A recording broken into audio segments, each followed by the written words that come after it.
Hey everybody, welcome to Drive-Thru Review 672. Today we're going to talk about Horrified. This is a game that's just come out from Ravensburger, designed by the folks at Prospero Hall, who also brought us Jaws and a Funko strategy game recently. And as you can kind of tell from the box cover, this is a 1 to 5 player cooperative game where you're going to be going up against classic movie monsters like Dracula, Frankenstein, the Bride of Frankenstein, the Werewolf, Invisible Man, the Creature from the Black Lagoon, and all kind of like old 30s and 40s movie monsters. So it's a cooperative game. You're going to be moving around this kind of village, this town, collecting items, trying to kind of solve sort of the puzzle and the mystery of the various monsters that are in play. You're going to randomly choose a variable number of monsters, either 2 to 4, although I think the sweet spot's really 3, but I'll talk more about that in the review. And then also there's going to be another video, kind of companion video to this one, on how to actually paint the monster figures. It comes with 7 figures, 1 for each monster, and they're miniatures and you can paint them. So if you're interested in paint them, it's a great kind of easy to get into game in terms of learning to paint if you've never painted before. So there's going to be a video kind of alongside that. There'll be a link in the description and probably a card up there somewhere. So let's jump down and look at how the game actually works, and then I'll come back and tell you what I think of it. So here is the main game board, and you can see there's various locations in this town here, and you can see some locations are named locations like the mansion, the shop, and the laboratory, and we've got other kind of intermediary junction locations without a name. Players are going to be moving around the board with their character. So here we have the courier. They've got 4 actions per turn. They have a special ability, and we can see they have a starting location here, which is the shop, and they've got a matching standee and little base there, so we're going to put them at the shop there. Or they may have like the professor or the explorer. She's got only 3 actions, but her special ability is a little bit cooler. And then we've got the mayor here, and she doesn't have a special ability, but she's got 5 actions per turn. And so you're going to be moving around the board trying to solve the mystery and the puzzle and defeat the various monsters that are in play. And over the course of the game, you can be moving around the board collecting items, and you can see these items have various different colors and values. So if you go to the shop here, this is sort of a strength 6 with a red color. Over at the laboratory here, we've got a strength 2 item, and this is a blue item there. So you're going to be using these as clues and keys to unlock and defeat the monsters and sort of work various puzzles based on which monsters are in play. So I'm not going to go into excruciating detail on each of the different monster cards that we can see here. Here's the one for the mummy, and you can see you've got this kind of interlocking puzzle where you'll be moving various tokens around and trying to get them in the right order to be able to then move on and defeat the mummy. And like I said, each of the monsters has a various little miniature there. Now these of course are painted. If you get the game, they obviously don't come painted. You can kind of see an example here of what they look like. They are color coded. And again, like I said in the intro, there is going to be a companion video on how to actually paint these various miniatures here, geared towards beginners. So if you haven't painted before and you're interested, this might be a good opportunity. So there's the mummy there. You've got the creature from the Black Lagoon. I'm just going to kind of give you a show and tell there of the miniatures a little bit. They're painted. And then you've also got, let's see, the next one here is the Invisible Man. So you can see his miniature there with his little robes and whatever he's wearing. And then next we have the Dracula miniature here. And so hopefully the lighting is pretty good on that. If you're interested in more detail on these, then you can take a look at the painting video. So there's Dracula. And then next we have, let's see, Frankenstein and the Bride. They kind of work hand in hand. They have a very interesting mechanic here. And I will kind of explain this one just to kind of give you an example. So here's Frankenstein, or Frankenstein's monster to be proper. And then here is the Bride, if it will focus. Yep. So there's Bride here. So this is interesting, just to kind of give you an example of how kind of different each of these monsters is. There's a very different kind of way to play the game. So over the course of the game here, if you have Frankenstein and the Bride in play, you're going to have these 2 dials. And you can see here where it says, if you're in the same space as either Frankenstein or the Bride, you're going to discard a yellow item token. So you might have this museum piece here, or you might have this little box here from the mansion, and discard that. For each one of those, whatever the strength of the item is. So this museum piece is a strength of 3. You will then be able to tick this little dial here 3 spaces for Frankenstein. If, for example, you're in the same space as the bride, maybe you can discard a blue piece for her, and that was a strength 1, so we'll tick that there. So once you get this all the way to the 11 on this case, or the 8 in her case, you'll just flip that over and you'll see, okay, Frankenstein has sort of recovered a little bit of his humanity. And then once you get the bride also to recover her humanity, the next time that these two meet, then they're going to be defeated because they're going to go off and live happily ever after. However, over the course of the game, if these have not been already increased to their maximum, then they're going to increase the threat level, which you don't want, which I'll explain, and then they're going to go back to kind of their starting location. So that's how they work. Whereas with Dracula, you're trying to destroy various coffins, and then once you destroy all 4 of these coffins, you can defeat him. But I'm not going to go into every mechanic here with these. And then the last one to look at here is the Wolfman. You can see you're trying to collect various potions and things like that, just to get like the sort of the cure and the serum. And then if that will focus, so you can see a little bit of a detail there on the Wolfman miniature. So these are very sort of asymmetric, and it's going to really kind of change up the game, the number of these that you deal out, as well as which ones you actually deal out. Now the game recommends anywhere from like 2 to 4. I would say 2 is too easy, especially with less players, and 4 is probably too hard even with less players. Certainly if you play with 5. Now the more players you have involved, the more opportunity there is for basically players to get beat up and sent to the hospital, which is going to kind of push along the end of the game. And the more monsters that are out there, they're just going to, sort of happenstance, just, bad luck. It's just going to happen. The more players and the more monsters you have on the board. So you can really tailor the difficulty, but I'll talk more about that in the review. But just a little spoiler, my recommendation is just play with 3 monsters, no matter the player count. Maybe with 5 players, go down to 2 monsters though. That I'm not 100% like solid on. So in addition to your player card and your little standee there, each player is also going to get a perk card out of this deck here. So you have a nice deck of perk cards, and you'll get 1 to start the game here, like that. And this is very similar to Pandemic. This is a very kind of Pandemic feel to it. And I can play this at any time. It doesn't have to be my turn. In this case, it's called Rush. Move a hero up to 4 spaces. So if you need to get somebody out of the way or get somebody to a location, very quickly, you can spend that. These are very hard to come by though, because the only way to get these is to actually rescue and save villagers, for which there are a variety of standees as well here. And these fools will leave whatever building or safe spot that they're in periodically during the game, and then need to get to somewhere else on the board without getting attacked and killed by one of the monsters. But the nice thing about that is if they do die, then it's terrible for you and it pushes along the end of the game. But if you do rescue them, like I said, you can get another perk card, and these are quite nice to use. So how does the course of a turn work? Well, the game gives you these nice player aids here, which I'll show you. Each player is going to take a turn, then we're going to work clockwise. So I'm going to do all of my hero stuff, and then at the end of my turn, I'll flip this over, and then we're going to do a monster phase. It'll go to the next player, they'll do their hero phase, and then they'll do a monster phase. So what is the hero phase like? So let's say it's the professor's turn here. We can know that he's got 4 actions that he can do. The first thing that he could do is he could move. So one of your actions could be to move a spot. So if I started here, I could go 1, 2, third action, maybe move over to the laboratory. The next action I could do is pick up stuff from the spot I'm at. Now that doesn't matter how many items are there. If, for example, this had started to accrue more items over the course of the game, you seed out 12 to start the game, and then more and more are going to come out over the course of the game. For one action, you can pick up all the items in that spot, and that's very key to do that. Now the other action that you could do is you could guide a villager. So let's say Frankenstein is coming this way, and we know that if he moves over there, then that's going to kill that villager. That's going to progress to the end of the game. So for an action, I can guide somebody from an adjacent location into my location and hopefully be able to protect them. Now the other thing to know is when I move my character as one of my actions, I can take with me any villagers in that spot. So if there was more than one, I could move and take them along.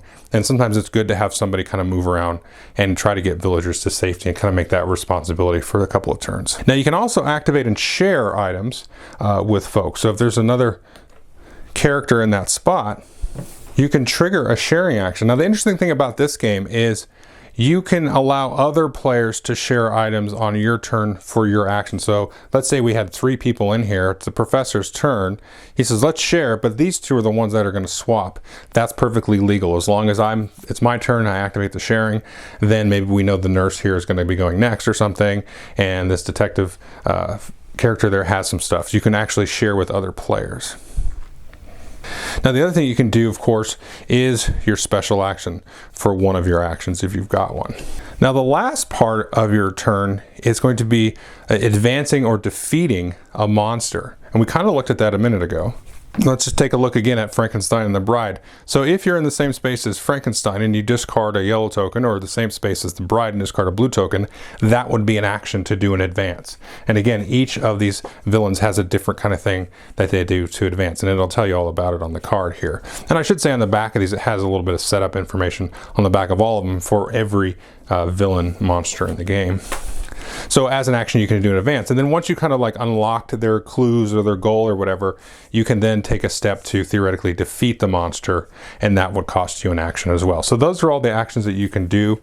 Again, you can move, guide, pick up, share, advance, defeat, and then do your special action. Now after a player's done all their actions, you're going to go to the monster phase. And that's all resolved here by flipping a card from the monster deck. And this acts as a timer. If you go to flip a card out of this deck and there's nothing in there when you go to flip, then that will be the end of the game and the players will lose. So these cards always are broken down in a few different things. There's always a number here, and that's going to be the number of items that you draw out of the bag and place on the board. And when you draw items out of the bag, you can see where they go there. So this just goes to the Institute. So you just draw, in this case, 2 items out of the bag, put them on the board. And then there may be a special ability that activates something special about a monster on the board. So in this case, if we're playing with Dracula, we'll go ahead and do this. If we're not playing with Dracula, then we just ignore this section of the text. Now, as well as activating monsters, you also will start to put out possibly different of these villagers. So place Dr. Cranley at the laboratory. So when we do that, we're going to find Dr. Cranley. And here you can see the Dr. Cranley. So we're going to put him at the hospital, and then you can see he wants to get to the precinct. So when the characters, the heroes, navigate this character to the precinct, whoever did that will again immediately get a perk card, and probably more importantly, this guy will go off the board and disappear and no longer be vulnerable. And I'll talk about how monsters attack them in a second. And now we're going to look here at the bottom of this here. So this is going to say activate these monsters. So in this case it would be the Mummy, and then the Bride of Frankenstein, and then the Invisible Man. So you're going to activate them, and sometimes you're going to have an icon like this flame here. So before you start the game, you're going to deal these monsters out, and you can see this is the flame number, and they go 1 to 6, and then whoever is the lowest one, let's say these were the lowest, you're going to have the flame there. And this can move around, and some cards will have it move around, but what's going to happen is, let's say this card had come out, and this is going to activate the Wolfman, the Bride of Frankenstein. Well, guess what? She also has the flame here, so she's actually going to activate again. And so she would actually activate twice. Or whoever basically has the flame is going to activate more often. So that might give you a target of who to kind of take care of first, theoretically. So how do they activate? Well, you can see a couple things here. All of these different monsters are going to activate. They're going to move 1 space towards the closest human, whether it's a villager or a hero. They're going to move towards the closest one, and then they're going to roll a number of dice. And you can see this is going to roll 3 dice. And then they're going to attack that space. The players will pick basically a target, and they'll say, hey, Billy's going to be the target, or a villager. Usually you don't want the villager to be a target. So you're going to roll these dice, and you're going to get possibly one of 3 results there. You could get a hit, you could get this exclamation point, or a blank. Now, if, let's say there's only villagers in the space, that's just going to kill the villagers, and it's going to advance the terror track. If players are there, they can block hits for discarding any item. So if they got 2 hits, they'd have to discard 2 items. If they can't block all the hits, then that player is going to come off the board.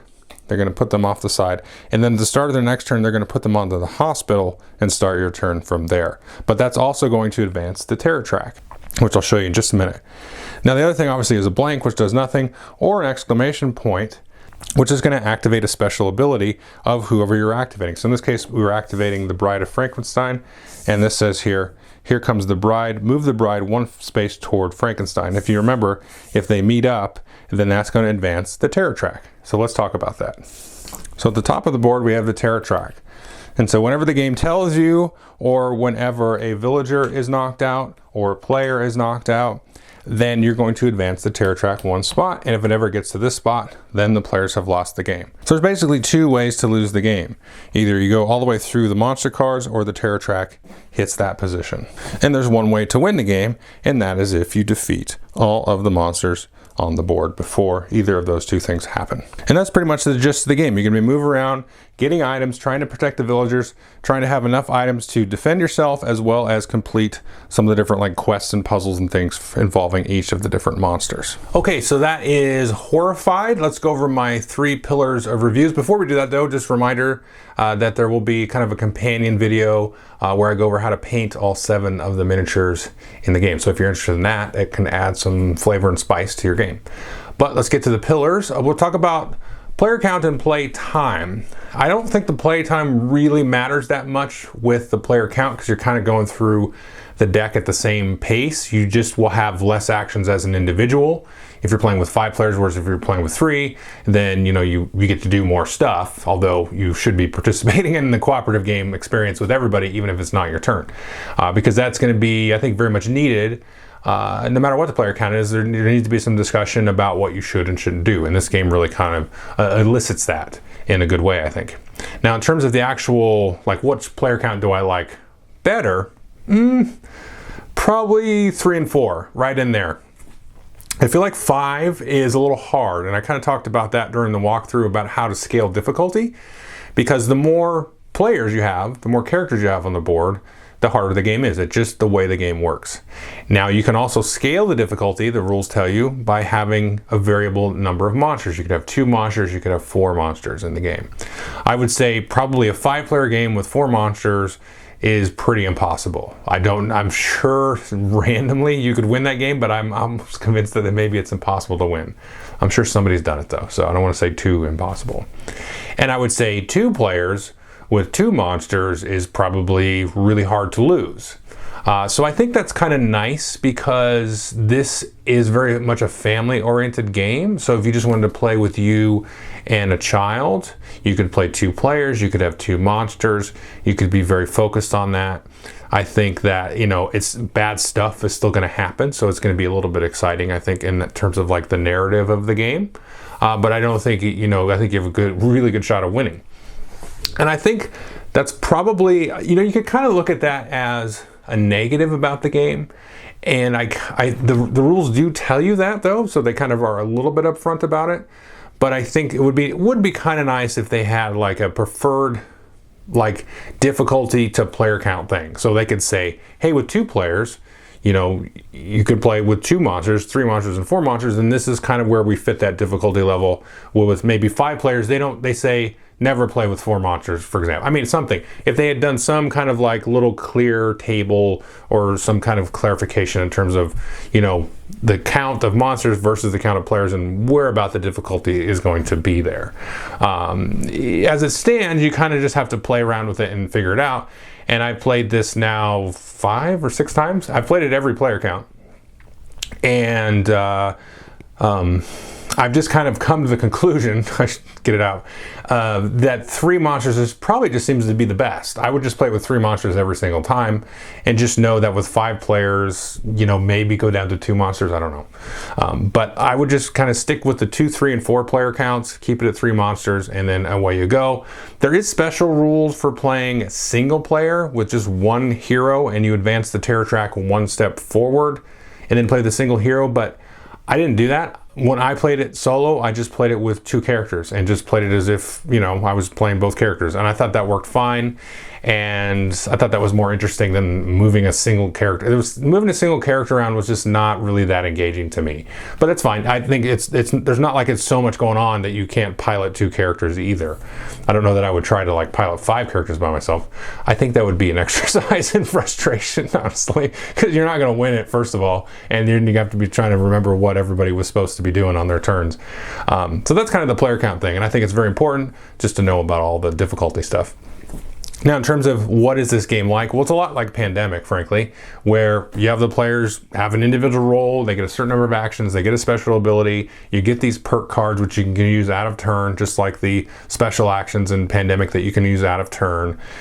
You do your whole action, and then you activate the diseases, the monsters, to move around and kill things and stuff like that, and kind of deal out more cards or more items in this way. So the sort of like basic kind of flow and structure of the game is a lot like Pandemic.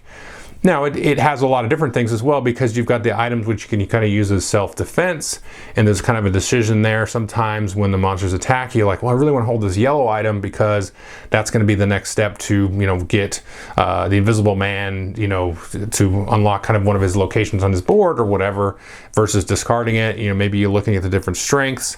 Sometimes you want the high strength items. Those aren't always the ones that you want in terms of, fighting off the monsters on their boards. Sometimes you want very specific colors. Sometimes you want low numbers. It depends on what monsters are in play. So there's a little bit of a decision there, not too heavy or anything.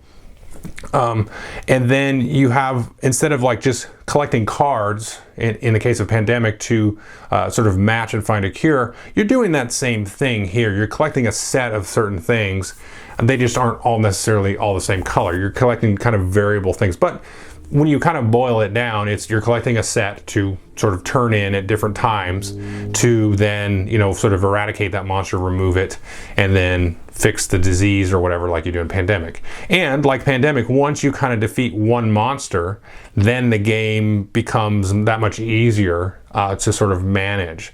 Although that timer is still in there. So I think it's still pretty balanced, especially if you play with 3 monsters, because they're going to be harassing and doing things.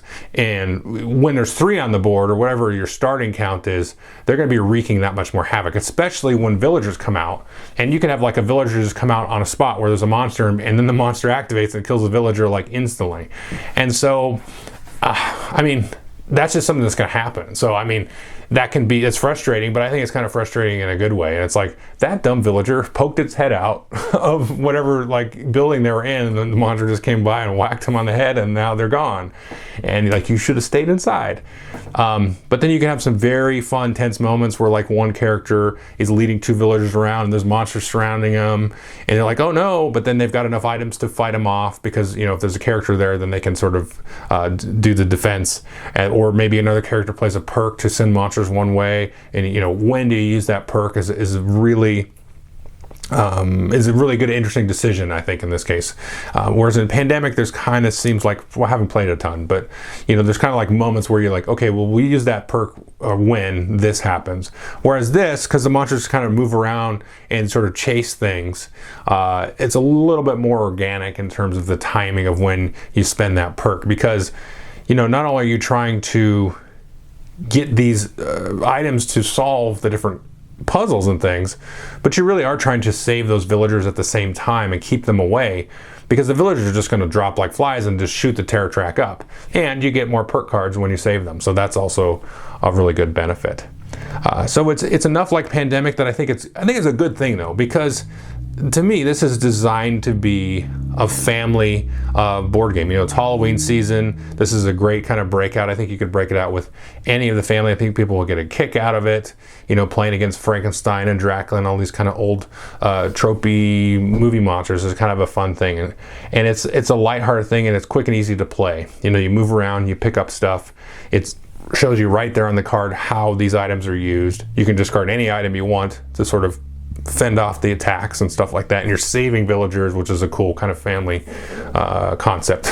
It's a good concept in general, but it's especially good for families. So I definitely recommend the game. I've had a lot of fun playing. Every time I've played it, I've had fun. Once we kind of got sort of a hang of, I had kind of one bad experience early on. I think it might have been my first time I played it, first or second time.